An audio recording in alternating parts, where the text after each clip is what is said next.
அனைத்து உரிமை குரல் நண்பர்களுக்கும் வணக்கம். வெற்றி பெற்ற உடனே வேலையை காட்டும் தாவேகா கட்சியினர், சாட்டைக்கு கட்டம் கட்டும் தாவேகா நிர்வாகிகள். இந்த தகவல் குறித்து முழுமையான வீடியோவில் பார்க்க போறோம். வாங்க பார்க்கலாம்.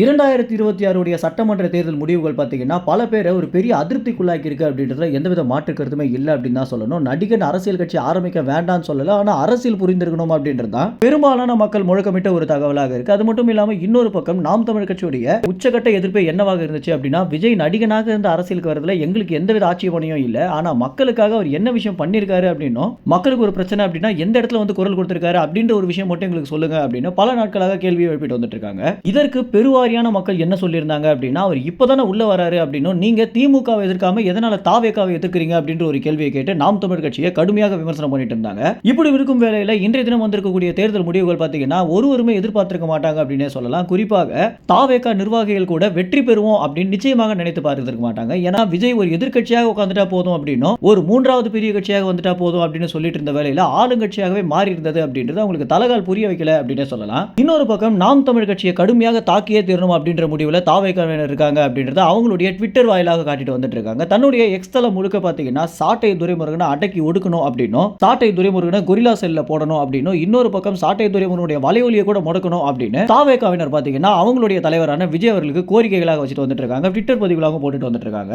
ரசிகர்களாக இருந்தவர்களை அரசியலுக்குள்ள கொண்டு வந்து அரசியல் படுத்தாம இருந்தா அவங்க எப்படி சினிமாவையும் அரசியலையும் பிரிச்சு பார்ப்பாங்க அப்படின்ற ஒரு கேள்வி தான் தற்போது அனைவருமே விஜயிடம் எழுப்பிட்டு வந்துட்டு இருக்காங்க. ஏன்னா அவங்களுடைய ரசிகர்கள் ஏற்கனவே பல இடங்களில் பார்த்தீங்கன்னா வெடி வைக்கிறதும், மக்களுக்கு இடையூறு தரதும், இன்னொரு பக்கம் திமுக கட்சியை நேரடியாக அட்டாக் செஞ்சு பேசுறதுல ஒரு பெரிய கலவரத்தை உண்டு பண்ணுவோம் அப்படின்னு காவலர்கள் பார்த்தீங்கன்னா ஒரு பெரிய அலர்ட்லேயே தற்போது இருந்துட்டு இருக்காங்க. இந்த அளவுக்கு விஜயுடைய கூட்டம் அப்படின்றது பல பேர் அச்சுறுத்திட்டு வந்துட்டு இருக்கு அப்படின்றதுல எந்தவித மாற்று கருத்துமே இல்லை. இன்னொரு பக்கம் சாட்டை துரைமுருகனுக்கு கட்டம் கட்டக்கூடிய தாவேகாவினருக்கு நாம் தமிழ் கட்சி நிர்வாகிகள் என்ன பதிலடி கொடுத்துட்டு வந்துட்டு இருக்காங்க அப்படின்னா, நாங்க ஒருபோதும் சிறைக்கு பயந்தது கிடையாது அப்படின்னும், எப்படி திமுக கட்சி 21 ஆட்சியை பிடிச்ச பிறகு சாட்டை துரைமுருகன் ஒரு ஆண்டு உள்ள தள்ளி இருந்தாங்களோ, அதற்கு பிறகு சீமானுக்கும் நிறைய அச்சுறுத்தல் கொடுத்திருந்தாங்களோ, இந்த மாதிரி நிறைய அச்சுறுத்தலை தாண்டி தான் நாங்கள் வந்திருக்கோம். நீங்க என்ன வேணா பண்ணிக்கோங்கடா, உங்களை விமர்சிக்கிறது நாங்கள் நிறுத்த மாட்டோம் அப்படின்னு சொல்லியிருக்காங்க. இது எல்லாத்தையுமே தாண்டி சாட்டை துரைமுருகன் ஓடி ஒளிஞ்சிருவாரு அப்படின்னு எதிர்பார்த்த வேலையில வீடியோவையும் வெளியிட்டு இருந்தது அப்படின்றது பல பேருடைய கவனத்தை ஈர்த்திருக்கு அப்படின்னு சொல்லலாம். மேலும் இந்த தகவல் குறித்து நீங்க என்ன நினைக்கிறீங்க அப்படின்ற உங்களுடைய கருத்துக்களை கமெண்ட்ஸ்ல தெரிவிங்க. நன்றி, வணக்கம்.